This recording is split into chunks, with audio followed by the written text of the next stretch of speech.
Olá a todos. Bem-vindos a mais uma das nossas explorações. Hoje, hoje temos em cima da mesa algo que me deixou a pensar muito desde o exato momento em que comecei a ler os materiais que reunimos. Uhum. Acho que mexeu com todos nós. Mexeu bastante. O nosso foco nesta análise profunda é um guião oficial de narração. É o texto de um projeto chamado SombraCast Angola. Interpretado por uma voz chamada Nayara Costa. Exato. Precisamente. E a nossa grande missão nesta sessão, para quem nos ouve, é mergulhar na forma como este texto específico consegue captar a essência da saúde mental Da pressão social. e daquelas lutas ocultas de toda uma geração. Sim, e fala usando uma linguagem incrivelmente crua. Muito humana. É daquelas leituras que obriga as pessoas a parar e a refletir sobre o peso que se carrega, em absoluto silêncio. Mas diz-me lá, o que é que torna esta fonte tão diferente? Olha, o que torna esta nossa fonte tão peculiar e rica para a análise hoje é a sua própria natureza. Repara, nós não estamos a olhar para um ensaio clínico. Não há gráficos? Exato, não há dados estatísticos frios, nem temos aqui percentagens sobre ansiedade ou estudos sobre o tempo de ecrã. O que temos nas mãos é um documento vivo. É um guião de performance, não é? Isso mesmo. É um guião repleto de indicações de palco que foram escritas especificamente para ditar o ritmo da voz. Há notas explícitas no meio do texto, coisas como a respiração suave. Pausa dramática de 1,5 segundos. Sim, e instruções para manter um tom íntimo, quase sussurrado. E estas pequenas marcações servem como um autêntico mapa emocional. Uhum. Elas mostram-nos que a intenção da autora não é apenas informar, mas sim invadir o espaço pessoal de quem ouve. É forçar uma ligação vulnerável. Bem, vamos desconstruir isto, porque logo nas primeiras linhas, a narração pede, quase como um apelo urgente, que a pessoa que está do outro lado pare de fazer scroll. Pede apenas 2 minutos. 2 minutos de atenção absoluta, sim, e justifica que o que se segue é algo que ninguém teve coragem de dizer antes. O que me chamou logo a atenção nisso foi a audácia deste pedido. Sem dúvida. No mundo onde a atenção humana é disputada a cada milissegundo por algoritmos, por cores brilhantes e notificações constantes, pedir uma paragem total parece quase um ato de rebelião. O que é que estas notas de palco e esta exigência inicial nos dizem na prática sobre a mensagem que aí vem? A escolha desta interrupção digital logo a abrir é brilhante, porque funciona como uma metáfora perfeita para uma interrupção emocional. Quando o texto diz antes de continuares a fazer scroll, Está a colocar o dedo na ferida. exatamente na ferida do nosso comportamento de fuga moderno. O scroll infinito nos ecrãs dos telemóveis tornou-se o nosso grande mecanismo de defesa coletivo. É um anestésico perfeito, não achas? É um anestésico para não termos de lidar com os pensamentos. Aqueles que surgem inevitavelmente quando a nossa mente encontra o silêncio. Pedir para travar esse movimento automático do polegar é pedir que as pessoas parem de fugir de si próprias através dos ecrãs. É um convite aterrador, no fundo. E é aí que entra a tal indicação de respiração suave logo antes do pedido, certo? É aí mesmo. O guião cria um compasso de espera, uma âncora que força a consciencialização do próprio corpo, obriga a mente a regressar ao momento presente. E custa. Custa muito estar no presente. Há uma parte mais à frente no texto que cria uma imagem mental fortíssima para descrever esse estado de fuga constante. O guião fala sobre o que é ser jovem em Angola nos dias de hoje. Sim, pinta um retrato muito vívido. Pinta o retrato da pessoa que sorri na foto para as redes sociais, que dança na festa para toda a gente ver e que tem aquela resposta automática ensaiada na ponta da língua. O clássico, "tô bem", O "tô bem" é universal, não é? é universal e é um escudo. E logo a seguir traça o contraste violento com o momento em que a porta do quarto se fecha e tudo se desmorona. A imagem que usam é incrível. Alguém que se sente como um quebra-cabeça a que faltam peças. Visto de longe, parece completo. Mas de perto, ou fora dos ecrãs, os buracos estão todos lá. Mas o que me intriga aqui é a origem desta máscara. Este nível de repressão emocional numa geração que, aparentemente, tem tanta liberdade de expressão. De onde é que o guião diz que isto vem? O que é fascinante aqui é o paradoxo absoluto da geração conectada. O guião articula essa contradição com uma precisão cirúrgica. O texto faz questão de sublinhar que estamos a falar da geração mais conectada da história do país. Têm acesso à internet, consomem música global. Consomem tendências globais, partilham ideias com o mundo inteiro e têm sonhos que ultrapassam largamente os horizontes das gerações que os antecederam. E a lógica mais básica ditaria que, com toda esta conexão, não é? Com esta abundância de estímulos e de pontos de comunicação, houvesse um sentimento generalizado de plenitude. Ou de pertença. Ou de pertença, exato. A realidade, no entanto, é o extremo oposto. O texto afirma que são a geração que mais sorri em público e a que mais chora sozinha. Isso remete-nos para a ideia de que a conectividade tecnológica não se traduz de todo em intimidade emocional. Parece quase que o sorriso e a dança se tornaram Fardas de trabalho. fardas de trabalho social, exato. É uma excelente forma de ver a questão. A cultura digital em que todos nós vivemos imersos premia a estética impecável, o sucesso sem atrito. A tristeza não dá likes. A tristeza, a dúvida, a vulnerabilidade são tratadas pelo algoritmo e, consequentemente, pela sociedade como falhas, como algo que não gera aprovação. É um defeito. Portanto, a performance de felicidade torna-se uma ferramenta de sobrevivência. A porta do quarto fechada torna-se o único santuário seguro onde essa farda social pode ser despida. Porque é o único lugar onde não há uma audiência a exigir que o quebra-cabeça esteja perfeito. Precisamente. Mas repara, essa necessidade visceral de atuar para os outros tem de ter raízes mais fundas do que apenas os algoritmos das redes sociais. O guião mergulha de facto na origem do problema e aponta o dedo às frases que as pessoas cresceram a ouvir em casa. As frases que todos conhecemos. Exato. O texto destaca expressões como "tens que ser forte, não mostres fraqueza". Mas há uma terceira frase que a narração menciona que carrega um peso geracional esmagador. Olha o que os teus pais passaram e ainda te queixas. Essa mesma. Olha o que os teus pais passaram e ainda te queixas. Esta é daquelas frases que corta qualquer tentativa de diálogo pela raiz. Como é que a psicologia, no fundo, explica o impacto devastador deste tipo de comentário, que até parece inocente à primeira vista? Se ligarmos isto ao panorama geral, percebemos que o texto está a tocar num conceito psicológico muito denso, o chamado sofrimento comparativo. E falo ancorado na realidade e na história específica de Angola. Expliquem-nos um pouco melhor essa ideia do sofrimento comparativo. Pensem nisto como uma balança de dor avariada. Imaginem que alguém tem um avô que sobreviveu a uma guerra e que perdeu uma perna. E agora essa pessoa, o neto, torce o tornozelo de forma muito severa. O sofrimento comparativo é a voz que diz algo como: O teu avô perdeu a perna a fugir. Quem és tu para chorares por causa de uma entorse? O resultado disto é que a pessoa tenta andar em cima de um tornozelo partido, completamente calada, porque se convenceu de que não tem o direito de se queixar. é como se a dor precisasse de um passaporte de tragédia para ser considerada válida, não é? A pressão financeira, o isolamento digital, elas não são vistas como dificuldades reais aos olhos de quem sobreviveu a adversidades físicas e históricas extremas. A analogia do passaporte é muito precisa. E as gerações anteriores enfrentaram situações de sobrevivência pura que deixaram traumas inegáveis. Quando um pai ou um adulto diz a um jovem: olha o que nós passamos. A intenção primária muitas vezes nem é magoar. Não, a intenção pode ser incutir resiliência, dar perspectiva, mas o resultado prático, emocionalmente falando, é a invalidação imediata da dor atual daquele jovem. E as consequências dessa invalidação estão lá, escritas no guião. O texto diz: e então aprendemos.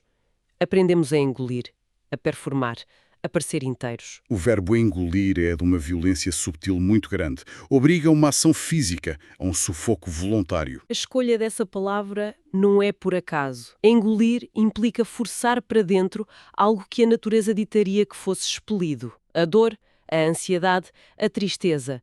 Elas não desaparecem só porque alguém lhes retirou a validade através da comparação geracional. Elas ficam alojadas. Ficam alojadas, atrás do tal sorriso ensaiado de que falávamos. A juventude aprende a silenciar-se para não ofender o histórico de sobrevivência dos seus pais. E isso cria um fosso enorme. Uma barreira de comunicação, sim, onde as duas gerações deixam simplesmente de se conseguir compreender. Aqui é que a coisa fica mesmo interessante. Porque o guião faz um movimento de câmara, por assim dizer, muito inteligente. O texto afasta-se da perspectiva individual do quarto fechado e ganha uma escala nacional. O tom muda completamente. O tom muda e há um apelo direto a quem ouve. O texto diz: fala com qualquer jovem. De Luanda, do Uambo, do Lubango. Ele traz para cima da mesa a capital movimentada, densa e urbana, mas também as províncias com ritmos e realidades completamente diferentes. Ao nomear estas geografias específicas, a mensagem parece querer garantir que esta dor não é vista como um fenómeno de nicho. Está literalmente em todo o lado, de norte a sul do país. E essa expansão geográfica que a autora opera no guião é vital. É vital para desconstruir um dos pilares mais fortes e destrutivos da saúde mental em declínio. A ilusão do isolamento. Precisamente, a ilusão do isolamento. O texto reflete sobre qual é a pior parte de todas estas pressões. E a conclusão não aponta para o medo do futuro, nem para a comparação das redes sociais. O pior, cito o texto, é a solidão de achar que és o único que se sente assim. É que a depressão e a ansiedade têm uma característica altamente perversa. Elas são doenças que mentem às pessoas. Elas sussurram aos ouvidos de quem sofre que são anomalias. Que é um defeito fabrico. Que é um defeito de fabrico e que todos os outros à sua volta conseguiram decifrar o manual de instruções da vida sem qualquer esforço. É a sensação de estar a falhar num teste em que todos os outros parecem estar a tirar nota máxima. Porque só vemos os bastidores da nossa própria vida, mas vemos o palco iluminado da vida dos outros. Essa distorção de perspectiva é a grande armadilha. Ao desenhar este mapa da dor invisível que vai de Luanda ao Uambo e ao Lubango, o texto desmistifica a anomalia. Diz abertamente que este sofrimento partilhado existe aos milhares, nas mesmas proporções. Oferece, de forma muito crua, a confirmação de que o sentimento de inadequação é, na verdade, a norma. O que isola estas pessoas é o silêncio trancado em cada quarto. Mas o que as une, de uma forma quase irónica, é a partilha idêntica desse mesmo silêncio. Descobrir que milhares de outras pessoas sentem a mesma paralisia perante a expectativa social é, diria eu, o primeiro passo para o alívio. E é o momento em que a pessoa percebe que o facto de estar sozinha, acompanhada por milhares de pessoas que também se sentem sozinhas, muda as regras do jogo. E é esse reconhecimento que prepara o terreno para a grande viragem na narrativa do Sombra Casta Angola. Aquele momento do texto em que o tom se torna mais acolhedor, mais próximo. Sim, o guião agarra naquele sentimento de incerteza, naquela dúvida constante que paralisa tanta gente e oferece uma perspectiva completamente nova. O texto afirma com todas as letras: essa dúvida que carregas dentro de ti não é fraqueza. A autora pega na vulnerabilidade e transforma-na na prova de que o coração de quem ouve ainda bate e que a vontade de encontrar um sentido maior continua ali, bem presente. Essa é, sem margem para dúvida, a revolução conceptual da peça. Um momento de recontextualização absoluta de tudo o que foi dito até ali. Há uma passagem fulcral onde a narração diz: os que nunca duvidam são os que já desistiram de sonhar. É de uma força incrível. O que está a acontecer aqui é a subversão total da narrativa do sucesso corporativo e social moderno. Nós vivemos num ecossistema que exige certezas inabaláveis. A sociedade espera que aos 20 e poucos anos se tenha um plano traçado, uma consciência cega nos próprios passos. Respostas prontas para absolutamente tudo. Exato. E ter dúvidas, hesitar, não saber o que fazer a seguir, é frequentemente lido pelo mundo como incompetência ou como paralisia. E o texto vem dizer exatamente o oposto. Ele leva a dúvida ao estatuto de virtude. E falo de forma muito pragmática.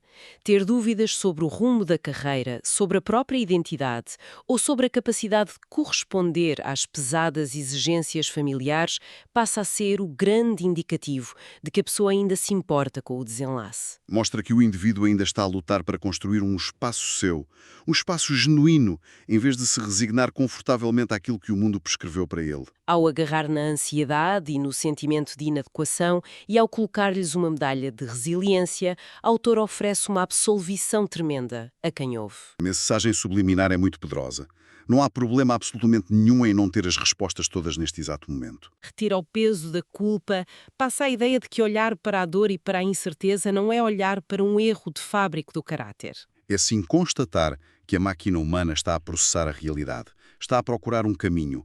É uma mudança de prisma incrível e é com esta sensação de força renovada e de aceitação que o guião caminha para o seu grande clímax. É aqui que a voz da Nayara Costa faz a diferença toda. Sim, porque as indicações dizem que a voz deve abrandar, que deve ficar ainda mais suave neste ponto, para lançar um desafio a quem está do outro lado. Deixo uma pergunta simples, mas que é arrepiante. Se tivesses coragem de tirar a máscara, o que é que o mundo veria? A narração pede que quem ouve leve essa pergunta consigo, sugerindo que a resposta pode ser mesmo o começo do algo novo. Termina apresentando o espaço do projeto como um porto seguro para ser real e despede-se com um marcante até à próxima sombra. É um final muito forte. É. E então, o que é que isto tudo significa na prática? Por que é que achamos tão vital dissecar palavra a palavra este guião para todos nós que estamos aqui hoje a debater isto? Eu diria que o valor fundamental de dissecar este documento reside na forma como ele funciona como um manual de validação universal. Este texto atua na linha da frente da desconstrução do estigma da saúde mental. É importante notar que, embora tenha um carimbo cultural e geográfico muito enraizado em Angola, a dinâmica emocional que ele descreve é puramente global. Global e profundamente humana. Ajuda a mostrar de forma palpável que as lutas que levamos em silêncio não resultam de falhas de caráter. Elas são reações biológicas e psicológicas normais a um ambiente sufocante. É a soma das pressões societais, das tais comparações digitais constantes de que falamos e dos traumas que são herdados por via geracional. A catarse que a ormansagem com esta arquitetura provoca baseia-se no alívio de saber que o nosso quebra-cabeça incompleto é afinal partilhado por todos. O texto não vende uma solução mágica, claro que não, mas dissolve o peso da anomalia. Dá permissão para que as pessoas existam por inteiro, com todas as suas contradições intactas.